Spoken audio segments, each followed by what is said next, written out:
to Verzone. Thank you. Hi.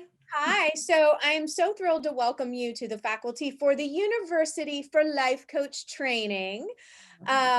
We have such an amazing faculty of women who have a wide range of experience and depth of knowledge. And you were always in my mind as someone to invite to be part of the faculty because I've just been so inspired and impressed by you as I've gotten to know you this year. And so, talk to us a little bit about your education and your experience as an educator. Oh, yes. So I am one of those multi-passionates and I'm one of those people that loves learning. So I have way more degrees than I'm supposed to have. So I have three master's degrees and a doctorate degree in nursing. And my emphasis has been on trauma and stress and how that affects healthcare providers.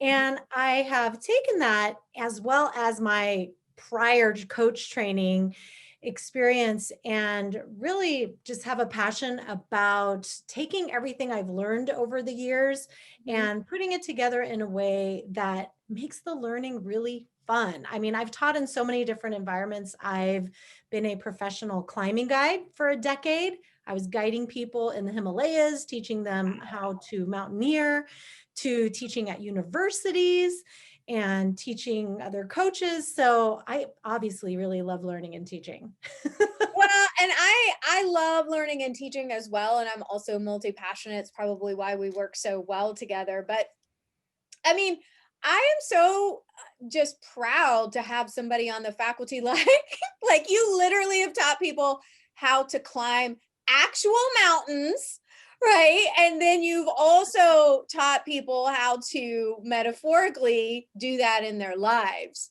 And it's just so beautiful. Yeah, and it's been a common theme in my life. I mean, even as a nurse, I was a nurse midwife for a decade. And so, being there with women in their power and when they're afraid in that very physical and real moment, and just seeing how all of that experience translates. And that's one of the things that I love about life coach training is that when you learn to be a life coach, you really level up your life. I remember when I did yoga teacher training, like I had no desire to become a yoga teacher, but my yoga practice like really took off. And then the same thing with life coach training. I feel like just as a personal investment, it's huge, let alone the fact that you can create this amazing career. I think that's a really great point to make because when I took life coach training in '07, I wasn't sure if it was going to become a career for me, but I knew I wanted to deepen my knowledge of how to use it in my own life because what I was sort of duct taping together without formal training was helping my life. And so Absolutely. and then of course when I did go through training, I was like, this is it, this is what I'm doing. But I have seen so many people take it for personal reasons or incorporate it into what they're already doing. Oh, absolutely. Like my coach training has helped me be a nurse. Like even before I had created my own business, I was a better midwife. I was a better provider, you know. So I Mhm. absolutely agree with that. And so I'm intrigued by your background in trauma and stress and Mm. how you bring that into your coaching.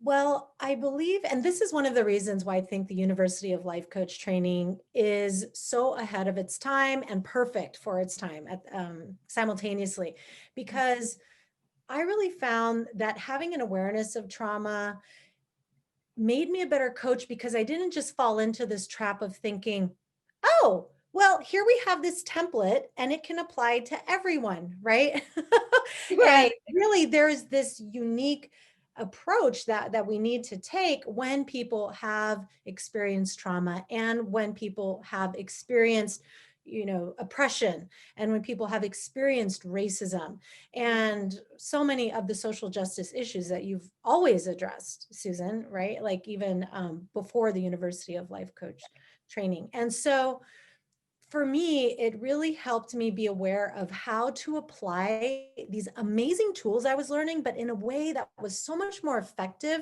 because I could integrate it with the special things that we need to consider when someone has experienced trauma or when someone is experiencing oppression. And how does that fit into the whole context of their lives? Mhm. Because on the one hand, we can say, yes, neuroscience has shown us that our thoughts and our perceptions then translate into our thoughts, and then it affects our feelings and all of these things, right? Like we know this.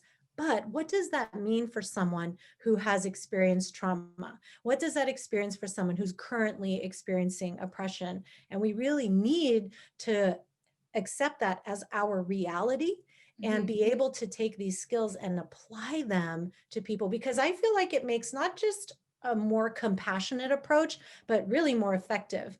Because if you're not learning these tools and you start spouting these things to people that are experiencing trauma or oppression, it can go in one ear and out the other most of the time, because they're like, I'm sorry, I'm dealing with this right now. Right, And right, really needing, yeah. right. And that's part of the reason why I'm doing this series where I'm highlighting faculty members, because I think each person on the faculty brings such a unique perspective and such a wealth of life experience, education, training to the university that helps inform how we're training our coaches. And so, what do you, if I were to ask you, well, I am going to ask you, what are you most excited? Like, what do you hope your impact is on new coaches coming into the marketplace? Ooh, well, my specialty is really teaching about how to bring someone from a state of really fight, flight, or freeze, which so many people are walking around in these days, Mhm. to a place where they can actually use the tools and apply them. Because it's one thing to know how to teach someone, but it's another thing to be able to help someone get into a more coachable place. Hmm. Because we can have all of this knowledge to present to our clients, but if we Right. can't help them get to the place where they can receive it and apply it, then, we're kind of two steps forward, one step back, if that, right? And Right. so I'm really excited about teaching people to really hold and create that space for clients so that they can make the most of you as a coach and of their experience with you as a coach. Right. Give us an example. So, for people watching who are interested in the university, I love, and you're so right, people walking around and fight, flight, or freeze. What's a quick example of fight? Which could literally be like a fight, but when someone's in fight mode, what are they doing?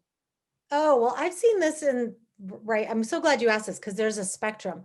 Like a fight mode can be literally like, what did you say? And getting up and getting your hackles raised and getting ready for it. But it can also show up as strong resistance to what you're teaching as a coach. Mhm, So you could be teaching someone these concepts and they're just fighting against it, mhm. pushing it away like that doesn't apply to me. Sorry, you're missing it, right? And so I've seen it manifest in that way as well. And then flight is Oh, yeah. So flight is I am not showing up for sessions. That's the way I see it in coaching. So other than in outside of coaching, we could see people um, just we see people abandon conversations. They literally leave a room, they walk out of a room. But in coaching, I can also see that as people really avoiding doing the work, yeah, fleeing doing the work. yeah. I'm not gonna address it. I'm gonna stick my head in the sand. Um, Mhm, you know, exactly. it could be taxes. It could be dealing with your financials, whatever. And Yeah. then freeze. If somebody is in freeze mode, what does that look like? Well, for me, one of the most common things I'm seeing these days is being stuck in confusion and I don't know, and just sort of not taking action, refusing to take action. They're so afraid that it's, oh, well, if I just stay in confusion, then I don't have to make a decision. I don't have to actually do anything. I can stay frozen in time because to be confused or to not know seems justifiable. You know, Mm. that's such a great example. I literally just recorded a podcast episode prior to hopping on Zoom with you called How to Make a Decision Quickly and Confidently.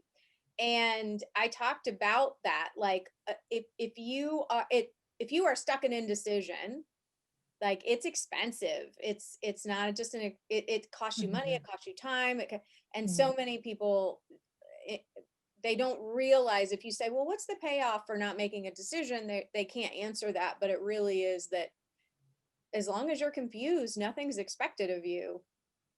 Exactly. Yep. And it's this sort of, we complain about being confused and not knowing, but really for a lot of people, it's more comfortable than doing what it takes Yeah, to get unstuck for sure. totally.